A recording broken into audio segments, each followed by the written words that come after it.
రాజ్యాంగ దినోత్సవం.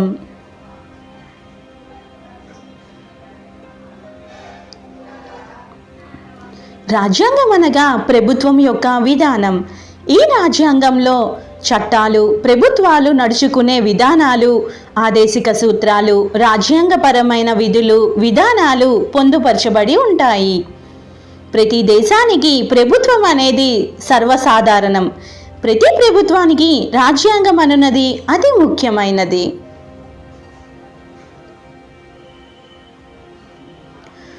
ప్రభుత్వం అనున్నది శరీరమైతే రాజ్యాంగం అనున్నది ఆత్మ లాంటిది.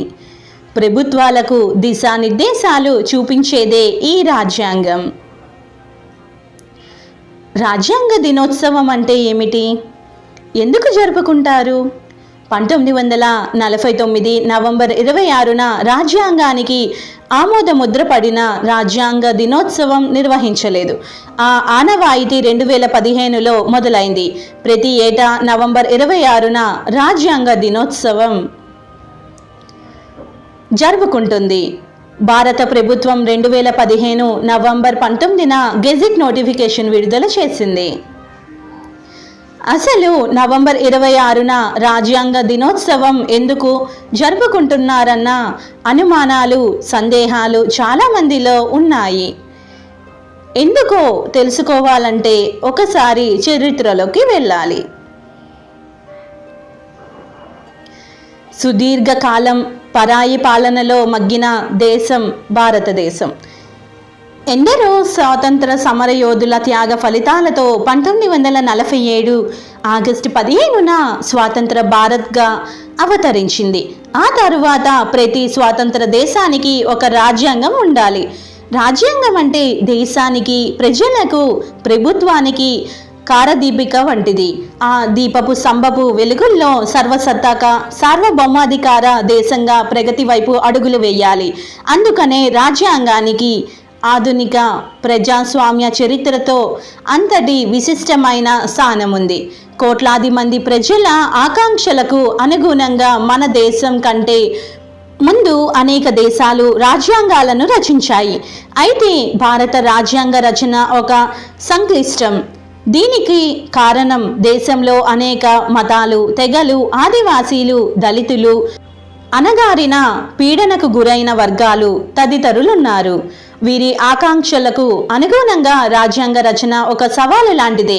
ఈ నేపథ్యంలో భారత మొదటి రాష్ట్రపతి బాబు రాజేంద్ర ప్రసాద్ నేతృత్వంలోని రాజ్యాంగ సభ డాక్టర్ బాబాసాహెబ్ అంబేద్కర్ సారథిగా డ్రాఫ్టింగ్ కమిటీని ఏర్పాటైంది.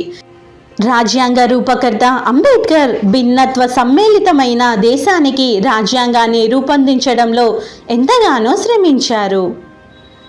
రాజ్యాంగం అంటే కేవలం ప్రభుత్వ విధి విధానాలు, శాసనసభల రూపకల్పనే కాదు, కోట్లాది పీడిత ప్రజల ఆశయాలను ప్రతిబింబించాలన్నది ఆయన ప్రధానాశయం.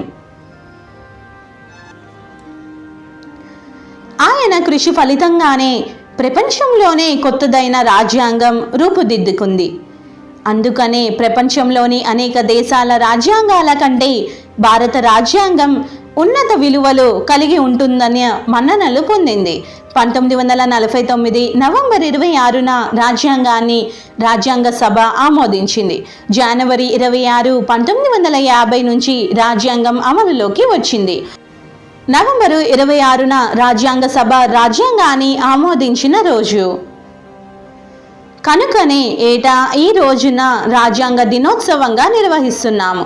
2015లో అంబేద్కర్ 125వ జయంతి సందర్భంగా నవంబర్ 26న ఏటా రాజ్యాంగ దినోత్సవం నిర్వహించాలని కేంద్రం నిర్ణయించింది. మనం దేశంలోని ఏటా నవంబర్ 26న రాజ్యాంగ దినోత్సవాన్ని జరుపుకుంటున్నాము. 1949లో ఇదే రోజున భారత రాజ్యాంగాన్ని రాజ్యాంగ సభ ఆమోదం తెలిపింది. తరువాత 1950 జనవరి 26న భారత రాజ్యాంగం అమలులోకి వచ్చింది. నవంబర్ 26న నేషనల్ లా డే లేదా సంవిధాన్ దివాస్ అని కూడా పిలుస్తారు. మరిన్ని వీడియోల కోసం నా ఛానల్ని సబ్స్క్రైబ్ చేసుకోండి, లైక్ చేయండి.